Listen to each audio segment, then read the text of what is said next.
30, 60, 90 च्या प्रमेयाबद्दल माहिती बघितली होती. त्यामध्ये आपण शिकलो होतो की जर एखादा त्रिकोण 30, 60, 90 अशा मापाचा असेल तर 30 कोनासमोरील बाजू ही कर्णाच्या म्हणजेच 90 अंश कोनासमोरील बाजूच्या निम्मी असते आणि 60 कोनासमोरील बाजू ही कर्णाच्या कर्णी 3/2 पट असते. हे आपण शिकलो. आजच्या तासाला आपण काटकोन त्रिकोणाच्या संदर्भात दुसरं प्रमेय शिकणार आहोत आणि ते म्हणजे 45, 45, 90 अंशाचे प्रमेय. हे प्रमेय काय सांगतं? जर एखादा त्रिकोण हा 45, 45, 90 मापाचा असेल तर 45 कोनासमोरील बाजू ही कर्णाच्या 1/2 पट असते. किंवा आपण हेच विधान असे लिहू शकतो, जर काटकोन त्रिकोण 45, 45, 90 मापाचा असेल तर 45 अंश कोनासमोरील बाजू ही कर्णाच्या कर्णी 1/2 पट असते. हे आपण सांगू शकतो. मग आपण या ठिकाणी या विधानाला अनुसरून आकृती काढली. त्रिकोण एबीसी मध्ये कोन ए 45 आहे, बी 90 अंशाचा आहे आणि कोन सी हा किती आहे? 45 अंशाचा आहे. मग पक्ष लिहू शकतो आपण. पक्ष त्रिकोण एबीसी मध्ये कोन ए 45 आहे, कोन बी हा 90 अंशाचा आहे आणि कोन सी हा 45 अंशाचा आहे. आणि आपले साध्य काय आहे? तर साध्य आहे या ठिकाणी AB बरोबर 1/2 AC किंवा BC बरोबर 1/2 AC. तर अशा प्रकारे आपलं साध्य आहे. मग आता आपण सिद्धता देऊया. सिद्धता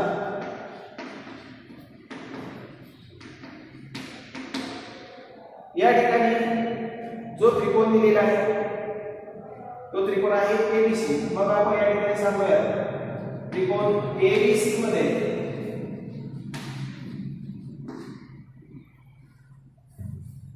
कोन ए बरोबर कोन सी बरोबर किती आहे? 45 अंश आणि कोन बी जो आहे तो कितीचा आहे? 90 अंशाचा आहे. दिले आहे.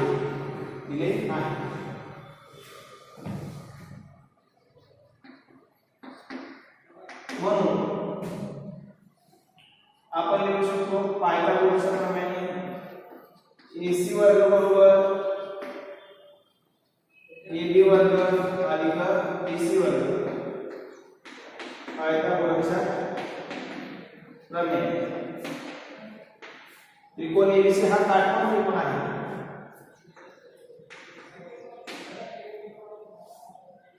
मग या ठिकाणी या समीकरणात आपण थोडासा बदल करू शकतो. AB वर्ग आता AB आणि BC ह्या दोन्ही बाजू सारख्याच आहेत. का सारख्या आहेत?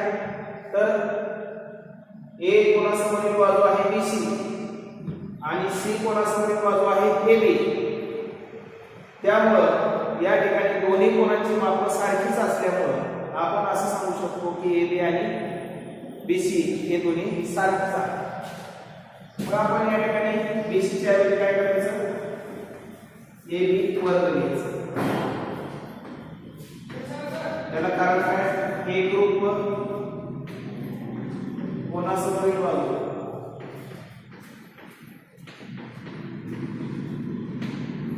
ए ग्रुप कोणासमोरील बाजू ए ग्रुप असतात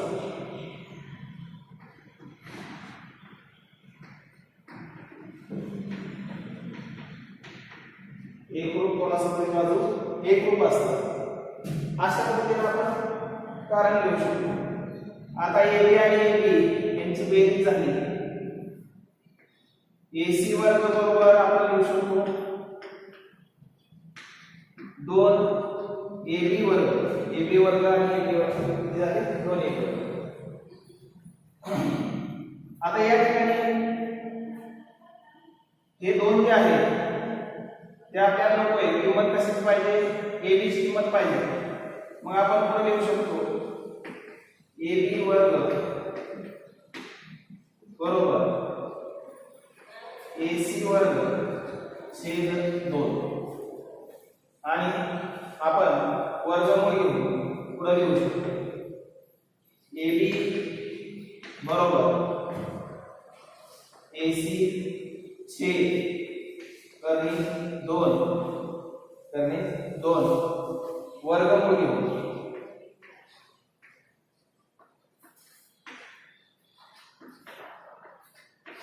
घेऊ म्हणजेच या ठिकाणी आपण लिहू शकतो AB बरोबर या ठिकाणी AC शेजारी एक आहेच हे आपण स्वतंत्रपणे असं लिहू शकतो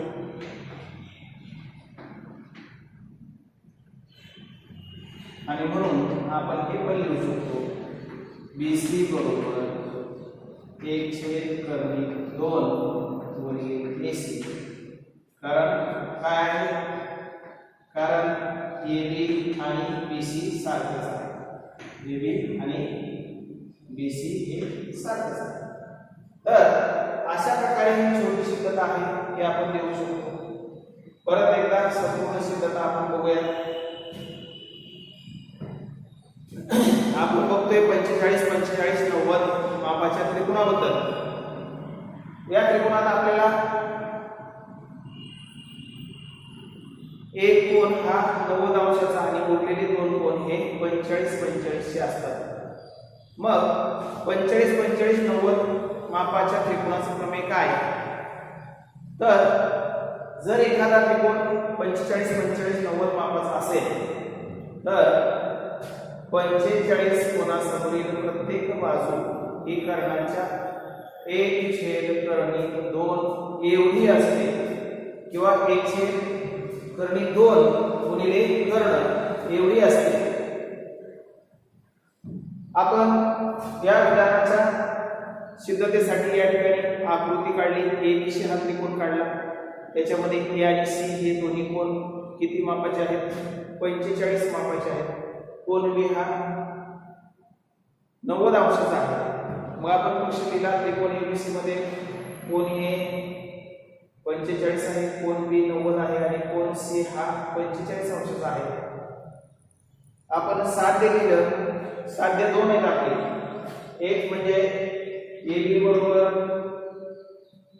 1/2 गुणिले AC आणि दुसरं त्याच्याऐवजी तुम्ही असे लिहू शकता BC बरोबर 1/2 गुणिले AC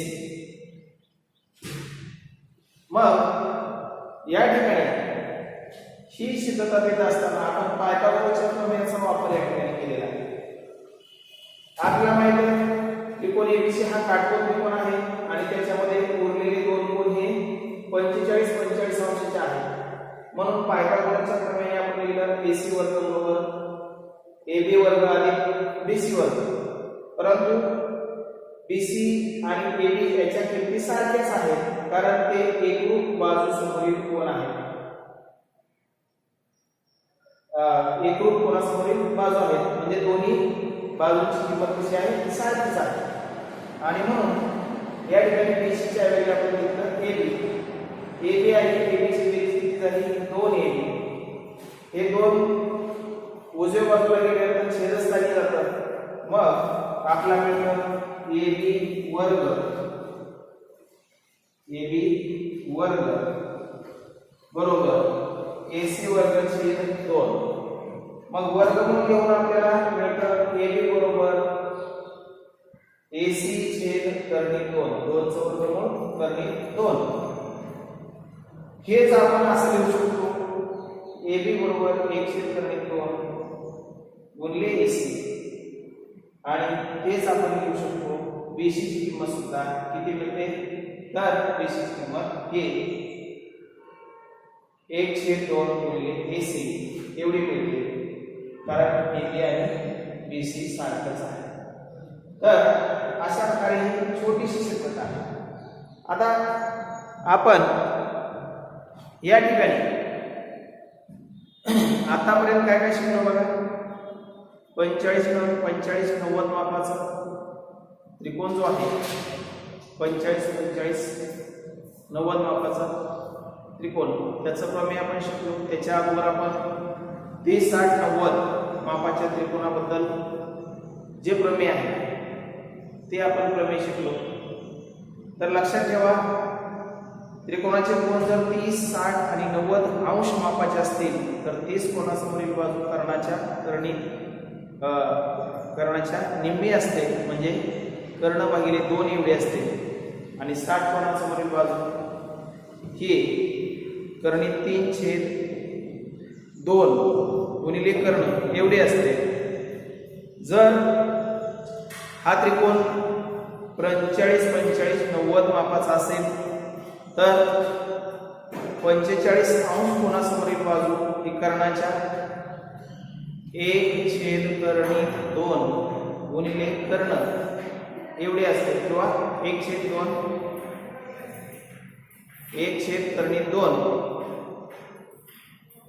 गुणिले कर्ण एवढी असते.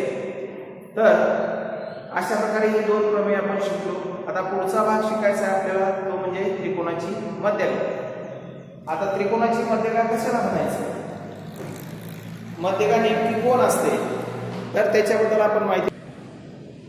तर आता आपण पुढचा भाग शिकणार आहोत त्रिकोणाची मध्यरेखा. आता समजा आपण त्रिकोण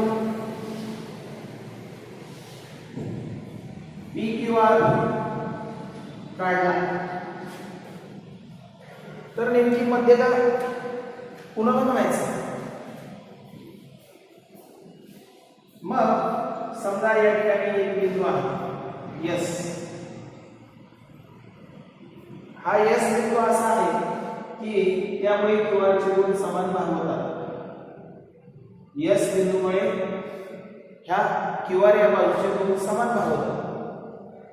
तर P आणि S या दोन बिंदूंना जोडणारा जो रेषाखंड आहे या रेषाखंडाला आपण त्रिकोण PQR ची मध्यरेखा म्हणतो. म्हणजे मध्यरेखेची व्याख्या आपल्याला करता येते. काय व्याख्या होते तर त्रिकोणाचा शिरोबिंदू व समोरच्या बाजूचा मध्यबिंदू यांना जोडणारा रेषाखंड. त्रिकोणाचा शिरोबिंदू व समोरच्या बाजूचा मध्यबिंदू यांना जोडणारा रेषाखंड. The segment which join the vertex of triangle and the midpoint of opposite side is called the median. तर अशा प्रकारे या ठिकाणी PS हा काय आहे PS हा रेषाखंड म्हणजे त्रिकोण PQR मधील P बिंदूतून QR वर काढलेली मध्यरेखा आहे. तर अशा प्रकारे तीनही मध्यरेखा आपण काढू शकतो त्रिकोणाच्या. त्रिकोणाच्या तीनही मध्यरेखा आपल्याला काढता येतात. तर लक्षात ठेवा त्रिकोणाच्या तीनही मध्यरेखा ह्या एकमेकींना एकाच बिंदूत छेदतात आणि हा जो बिंदू आहे ज्या बिंदूत त्या एकमेकीला छेदतात त्या बिंदूला आपण काय म्हणतो तर त्या त्रिकोणाचा गुरुत्व मध्य म्हणजे सेंट्रॉइड असं म्हणतो. तर लक्षात ठेवा, इयत्ता 7वी मध्ये इयत्ता 8वी मध्येही आपण शिकलेलो आहे की त्रिकोणाच्या तिन्ही मध्यका एक संपत्ती असतात आणि हा जो बिंदू आहे हा बिंदू म्हणजे त्या त्रिकोणाचा काय आहे, गुरुत्व मध्य आहे। तर आता काटकोन त्रिकोणात आपण अशा प्रकारे मध्यका काढू शकतो का, तर अर्थातच आपल्याला काटकोन त्रिकोणात सुद्धा मध्यका काढता येतात। मग काटकोन त्रिकोणाच्या संदर्भात आपण मध्यकेचं एक प्रमेय शिकणार आहोत, त्या प्रमेयाबद्दल आपण माहिती घेऊया। तर चला शिकूया काटकोन त्रिकोणात मध्यकेचे प्रमेय। तर आता आपण मध्यकेचा गुणधर्म बघणार आहोत। काटकोन त्रिकोणातील मध्यकेचा गुणधर्म याच्याबद्दल माहिती घेऊया। काटकोन त्रिकोणात जर का आपण कर्णावर मध्यका काढली तर या काटकोन त्रिकोणात कर्णावर काढलेल्या मध्यकेचा गुणधर्म काय आहे पहा। मग आपण प्रमेय लिहू शकतो। काटकोन त्रिकोणात कर्णावर काढलेल्या मध्यकेची लांबी ही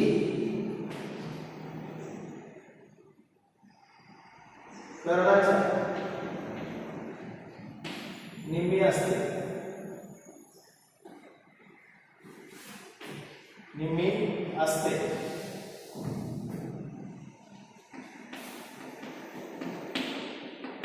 कर्णाच्या निम्मी असते।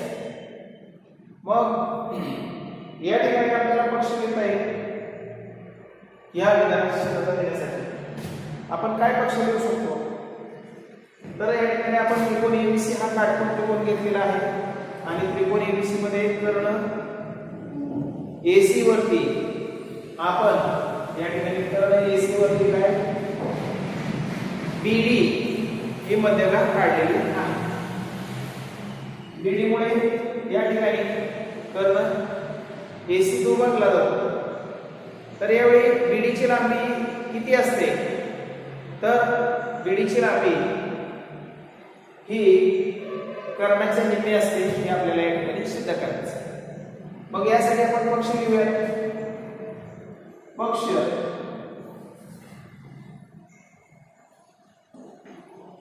काय लिहिता येईल पक्ष, तर त्रिकोण एबीसी मध्ये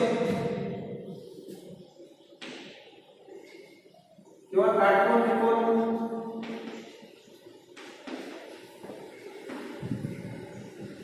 एबीसी मध्ये बीडी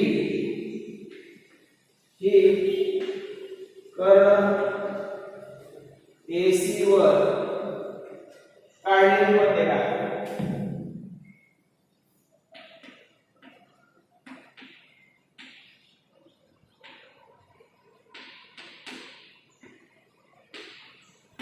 साध्य काय आहे आपलं, तर साध्य आहे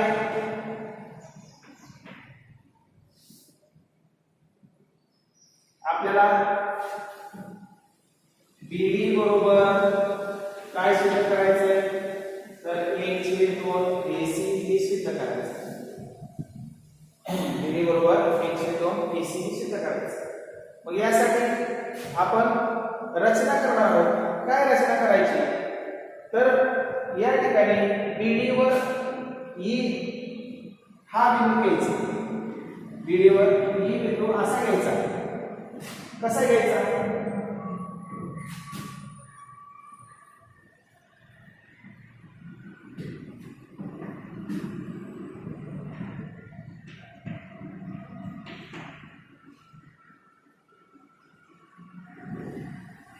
या ठिकाणी बीडी वर ई बिंदू असा घ्यायचा की आपण रचना करूया। रचना रेख बीडीवर किंवा मध्यका बीडीवर ई बिंदू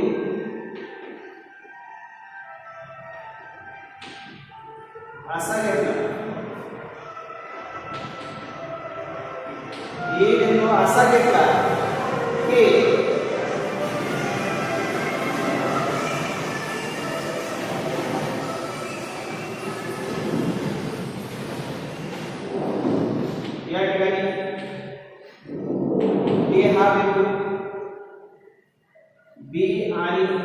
च्या दरम्यान असेल, डी आणि ई च्या दरम्यान असेल, कुठला डी हा बिंदू बी आणि ई च्या दरम्यान असेल,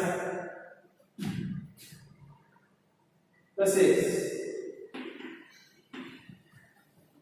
BD बरोबर डी, BD बरोबर डी ही अंतर सारखीच असते आणि या ठिकाणी रेख सी काढली, रेख सी काढली. आता बघा सिद्धता बघूया आपण. रचना काय केली तर बीडी वरती बिंदू आपण असा घेतला की डी बिंदू हा या ठिकाणी बी आणि ई च्या दरम्यान येईल, बी आणि ई च्या दरम्यान येईल. आणि दुसरी गोष्ट बीडी ची जेवढी लांबी आहे तेवढीच लांबी कशाची असेल, डी ची असेल. आणि आपण हे सी आणि ई बिंदू एकमेकांना जोडून घेतले. मग आता आपण या दोन त्रिकोणांचा विचार करूया. कुठले दोन त्रिकोण? त्रिकोण एबीसी आणि त्रिकोण ईसीबी ह्या दोन त्रिकोणांचा आपण विचार करूया. ह्या दोन त्रिकोणामध्ये आपल्याला असं दिसून येतं या ठिकाणी आपण सिद्धता लिहिली. सिद्धता या ठिकाणी त्रिकोण ADB, त्रिकोण ADB व त्रिकोण CDE मध्ये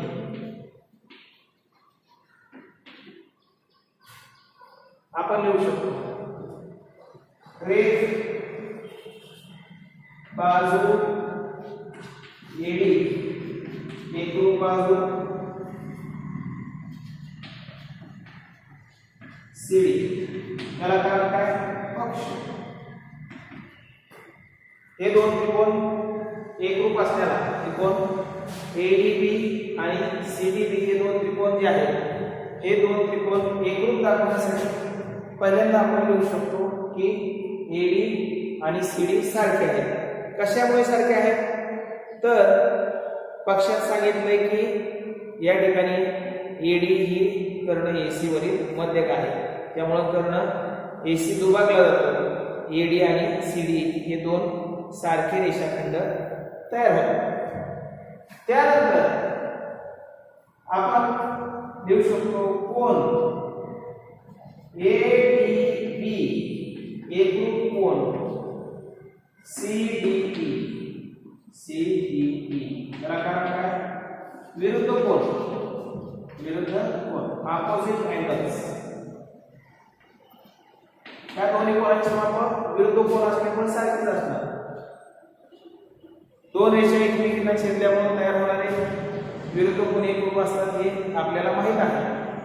त्यामुळे दोन कोन काय होतात? एकरूप होतात. त्यानंतर आपण लिहू शकतो बाजू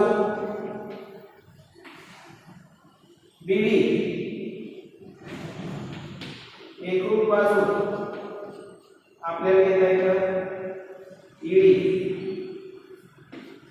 याचं कारण काय तर रचना. आपण रचनाच अशी केली की DA आणि BD सारखेच आहे. हे रचनेत आपण सांगितलेलं आहे.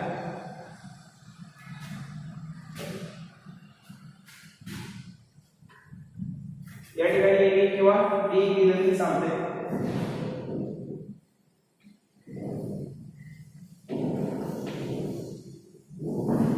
मग हे दोन त्रिकोण काय होते? एकरूप होतील.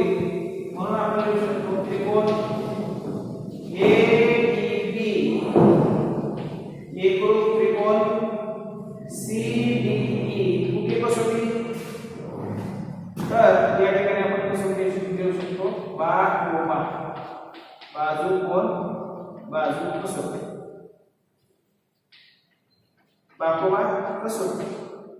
मग आता हे दोन त्रिकोण जर एकरूप झाले ADB आणि CDB हे दोन त्रिकोण जर काय एकरूप झाले तर या ठिकाणी अर्थातच आपण पुढे लिहू शकतो. काय लिहू शकतो? तर या ठिकाणी आपण लिहू शकतो की हे जे दोन त्रिकोण आहेत ह्या दोन त्रिकोणाच्या बाबतीत त्याचे उरलेले जे घटक आहेत ते उरलेले घटक काय होतील? एकरूप होतील. तर आता हे दोन त्रिकोण एकरूप झाल्यानंतर आपल्याला माहित आहे याचे संगत कोणही एकरूप होऊ शकतात. मग आपण लिहू शकतो कोण बी ए सी एकरूप कोण बीएसी ला एकरूप कोण लिहू शकतो? बीसीडी बीसीडी कोण बीसीडी एकरूप त्रिकोणाचे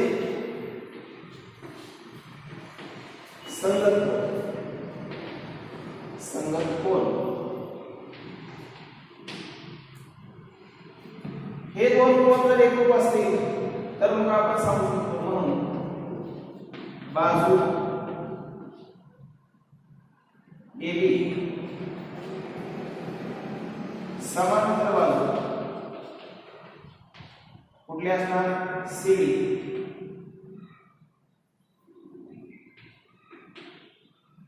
AB समांतर C असणार. कारण काय? व्युत्क्रम कोण कसोटी.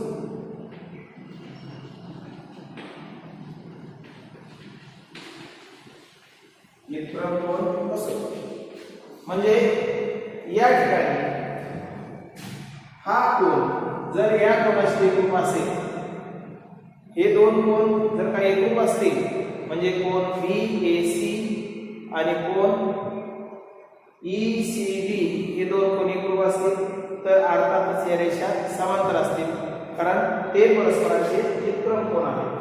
म्हणून आपण या ठिकाणी लिहिलं बाजू AB समांतर बाजू C व्युत्क्रम कोण कसोटी. म्हणून त्रिकोण ABC व त्रिकोण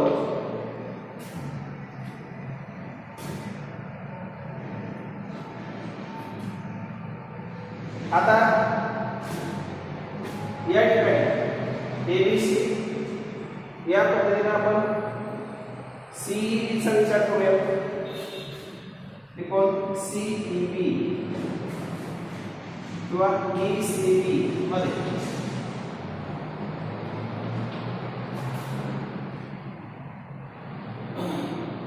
आपण या ठिकाणी हे दोन त्रिकोण एकरूप दाखवलेले आहेत. याचा अर्थ या ठिकाणी याच्या ज्या काही एकरूप बाजू आहेत त्या एकरूप बाजू कुठल्या आहेत?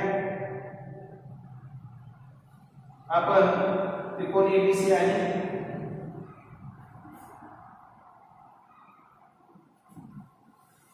आपण काय करूया अगोदर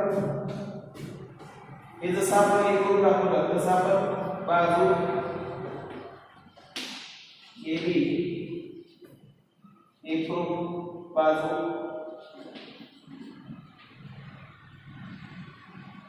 आपण C दाखवू शकतो.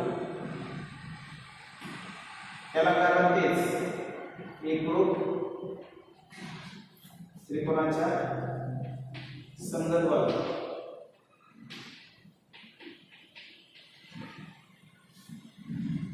आता आपण त्रिकोण ABC आणि ECB चा विचार करूया.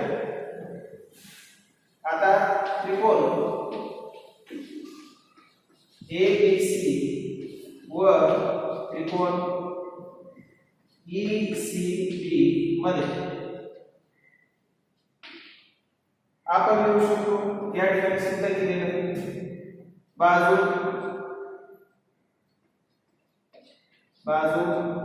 AB एकरूप बाजू C सिद्ध केले आहे किंवा याला आपण समीकरण 1 म्हणा, याला समीकरण 2 म्हणा, इथं समीकरण 2 हो असं म्हणायचं. आणि ह्या दोन बाजू समांतर आहेत. मग आपण लिहू शकतो पुढे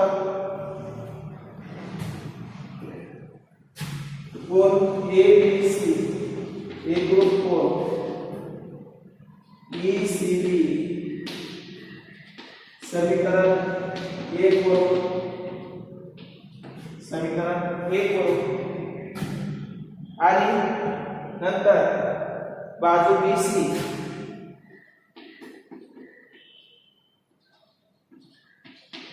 एकरूप बाजू BC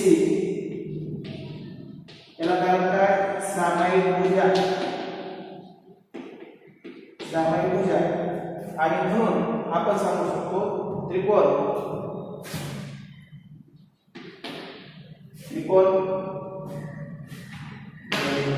या ठिकाणी हे वाक्य पुसतोय मी विधान प्रमेयाचं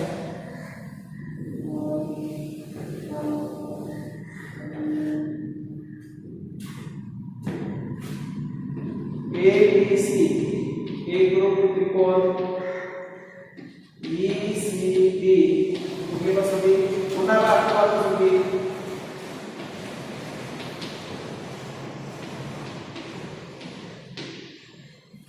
मग या ठिकाणी आता एकरूप त्रिकोणाच्या संगत बाजू एकरूप असतात म्हणून आपण लिहू शकतो बाजू AC किंवा कर्ण AC एकरूप कर्ण B याला कारण काय एकरूप त्रिकोणाच्या संगत बाजू एकरूप त्रिकोणाच्या संगत बाजू मग या ठिकाणी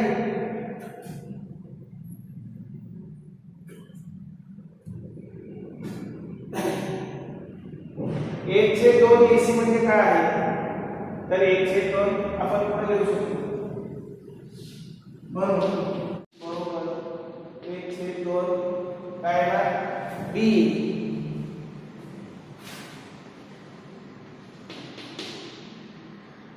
आता एक छेद दोन B म्हणजे काय आहे एक छेद दोन B म्हणजे आहे BD मग आपण लिहू शकतो एक छेद दोन AC बरोबर या ठिकाणी BD म्हणजेच BD बरोबर 1/2 AC तर हे आपलं साध्य परत बघा आपण काय सिद्ध केलं कसे सिद्ध केलं परत एकदा चर्चा करूया संपूर्ण प्रमेयाची तर विधान होतं आपलं काटकोन त्रिकोणात कर्णावर काढलेली मध्यगा जी असते तिची लांबी कर्णाच्या निम्मी असते हे आपलं विधान होतं त्या विधानाला अनुसार आपण पक्षीय काटकोन त्रिकोण ABC मध्ये BD काय आहे कर्ण AC वर काढलेली मध्यगा आहे आपल्या सिद्ध काय करायचं होतं तर BD ची लांबी ही AC च्या निम्मी आहे त्यासाठी रचना आपण केली काय रचना केली BD वर ही बिंदू असा घेतला की या ठिकाणी D हा बिंदू B आणि E च्या दरम्यान म्हणजे E बिंदू आपण इथे घेतलेला आहे आणि BD ची लांबी किती आहे तर DE एवढी आहे असा आपण E बिंदू घेतला आणि रेष C काढली मग सिद्धता देताना आपण पहिल्यांदा या दोन त्रिकोणांचा विचार केला त्रिकोण ADB आणि CDE या दोन त्रिकोणांचा विचार केला त्याच्यामध्ये बाजू AD एकरूप बाजू CD आहे पक्षामध्ये आपल्याला सांगितलेले ते त्यानंतर हे विरुद्ध कोन असल्यामुळे एकरूप होतात म्हणून आपण ते विरुद्ध कोन एकरूप लिहिले कोन ADB एकरूप कोन CDE त्यानंतर बाजू BD एकरूप बाजू DE लिहिली त्याला कारण काय रचना म्हणून हे दोन त्रिकोण म्हणजे ABD आणि CDE हे बाजूने एकरूप झाले मग आता एकरूप त्रिकोणाचे संगत कोन एकरूप असतात मग कोन A ला एकरूप कोन कुठला होतो C म्हणजे BAD एकरूप कोन ACD झाले आपल्याला दिसतात याचा अर्थ AB आणि CE या बाजू काय आहेत समांतर आहेत म्हणजे इथं काटकोन आहे याचा अर्थ इथं पण काटकोन आहे मग आपण या बाजू समांतर दाखवल्या. त्यानंतर आपण एकरूप त्रिकोणाच्या संगत बाजू एकरूप दाखवल्या, म्हणजे AB एकरूप C दाखवलं. आता दुसऱ्या दोन त्रिकोणांचा विचार केला आपण, कुठल्या ABC आणि CEB या दोन त्रिकोणांमध्ये आता सिद्ध केले आपण AB एकरूप C लिहिलं, त्याला समीकरण 2 वरून म्हटलं. त्यानंतर कोन ABC हा काटकोन आहे आणि AB आणि CE समांतर रेषा आहे, म्हणजे CEB सुद्धा काटकोन आहे. म्हणून या ठिकाणी आपण हे दोन कोन एकरूप दाखवले समीकरण 1 वरून. त्याचबरोबर बाजू BC ही सामायिक भुजा आहे, त्यामुळे ती एकरूप झाली सामायिक भुजा, आणि त्यामुळे हे दोन त्रिकोण काय झाले, ABC आणि CEB हे दोन त्रिकोण बाजूपासून एकरूप झाले. आता एकरूप झाल्यानंतर AC आणि B हे एकमेकांना एकरूप होतील, कारण एकरूप त्रिकोणाच्या संगत बाजू एकरूप असतात. मग 1/2 AC घेतलं तर आपण इकडे 1/2 B घेऊ शकतो. समीकरणाला दोन्ही बाजूला 2 ने भागू. मग 1/2 AC बरोबर 1/2 B ची किंमत किती आहे, तर B ही म्हणजे BD आणि DE मधून तयार झाला आहे, आणि BD ची लांबी जेवढी आहे तेवढी DE ची लांबी आहे. म्हणून आपण 1/2 BE च्या ऐवजी काय घेऊ शकतो, BD घेऊ शकतो.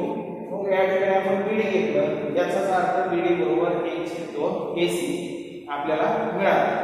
तर अशा प्रकारे आपण ही सिद्धता या ठिकाणी शिकलो. अतिशय महत्त्वाची सिद्धता आहे. हा गुणधर्म आपल्याला इयत्ता 10वी साठी सुद्धा उपयोगीला येणार आहे. तर आजच्या तासाला आपण दोन प्रमेय शिकलो. एक म्हणजे 45-45-90 चे प्रमेय, आणि दुसरं म्हणजे काटकोन त्रिकोणात